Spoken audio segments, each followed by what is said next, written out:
These vegetables were all just planted about a month ago, and they've already started to grow peas, lettuce, cabbage. Right now in our region, there are no significant power outages, but that could change as conditions worsen. And if you do lose power, make sure you notify your supplier as soon as possible. Ashton, back to you. A scam warning tonight from Church Hill Police. It's an old scam with a new twist. Police say someone is calling people pretending to be the IRS and demanding money. Local legislators are wearing a bit of a different hat tonight. They're actually serving up hamburgers and hot dogs. And right now I'm joined by Lieutenant Governor Ron Ramsey. First of all, can you tell me what this event is all about? I just loved it. We did reach out to officials from Emory and Henry College earlier today, and they confirmed that they are not part of the conversation at this time. We'll have more details from a meeting tonight at 11. Instead, he parked his car about 1.5 miles down the road and proceeded to walk to his in-laws' house where the incident occurred. Jim, there's been tension between the mayor and the Board of Aldermen in Bluff City for quite some time now. There's enough evidence to suggest the victims were burned and buried on the grounds of this Woodland Drive home. The Sullivan County Board of Education is now discussing the next steps it will take after accepting the final school facilities plan. The board accepted it on Thursday afternoon. Voters still have about 2 more hours to cast their ballot for the next mayor of Kingsport. Preparations are underway for the 8th annual Racks by the Tracks event. Trees like this eastern red cedar, which is part of the juniper family, tend to be most aggravating because they produce a fine-grained pollen, which is easily dispersed. I'm Anna Kuskin. We're so glad to have you with us. Coming up this morning. Hands up, head down! Hands up, face down! Nestled between the rolling hills of Bristol, Virginia, a group of volunteers from local law enforcement agencies are preparing for almost anything. Special circumstances that come up, especially today, the way things are in the world, that require more than just what the capabilities of the standard uniformed patrol officer can handle. The tactics and skills learned at this week's basic SWAT operator training school are taught to help a select group of officers prepare for what they say are high-risk situations. A hostage situation where somebody is taking someone hostage. Police search warrant! High-risk search warrants where guns, narcotics could be involved. Manhunts where people run, take off that are wanted and they run out into the woods and stuff like that. And the drills, I had a chance to try, and let's just say they're not as easy as they appear. Still, in the past year, Officer Quillen tells me the SWAT skills have been used by officers in the city of Bristol close to 20 times, not including their once-a-month training. And for Quillen, he says the special weapons and tactics skills give him peace of mind. He's that much more prepared when and if extreme circumstances emerge.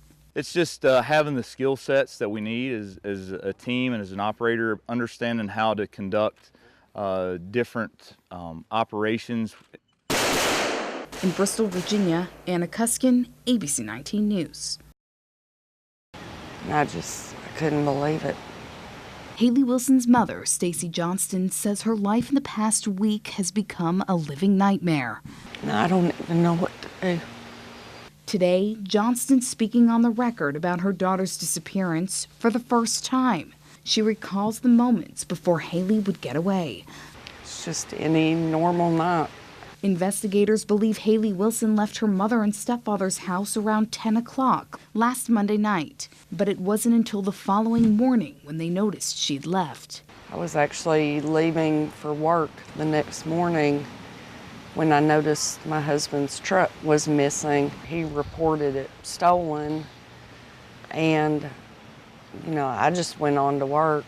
Then he sent me a message at work and he said, "Where's Haley?" And I said, "In her room," and he said, "No, she's not." 8 days later, and the search for Haley continues. Her face now plastered on billboards in 6 states. U.S. Marshals calling it a nationwide investigation with a concentrated search in the Sugar Grove, Virginia area. Stacy says Haley was an avid reader, a social 14-year-old girl. Although she tells me she once found inappropriate messages on her daughter's Facebook account from a suspected friend's father or grandfather. I took her phone from her. Today, Johnston isn't giving up hope, just praying that her living nightmare will end one day soon. I just want her home. In Syracuse, Anna Kuskin, ABC 19 News. And it was hard. We have justice. An emotional afternoon for the families of Billy Payne and Billie Jean Hayworth, the victims of first-degree murder back in 2012. Ma'am, is that your verdict? Yes, sir.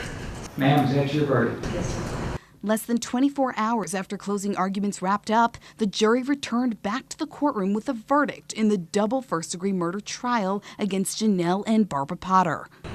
Guilty, first-degree murder. 64-year-old Barbara Potter finally showing some emotion, learning her fate as a convicted murderer, also found guilty of conspiracy to commit first-degree murder and tampering with evidence. Barbara Potter, when being found guilty, a jury of 2 counts of murder in the first degree. Her daughter, 35-year-old Janelle, convicted with identical charges, minus the tampering with evidence. Today's verdict comes almost 2 years after the Potter women were first arrested and charged with the crimes. The court hereby sentences you to a term of imprisonment for life. Assistant District Attorney Dennis Brooks admits the case was exhausting, demanding, and unique, but he says he always tries to keep the victims' families in mind. You see what they've lost and you hope that you can give them some moment of satisfaction. Family members say the deaths of Payne and Hayworth leave an emptiness in their lives that the conviction of both Potter women can't ever fill. But Payne's mother admits the justice does help. We can breathe now. We're still hurting, and we'll always be hurting. In Jonesboro, Anna Kuskin, ABC 19 News.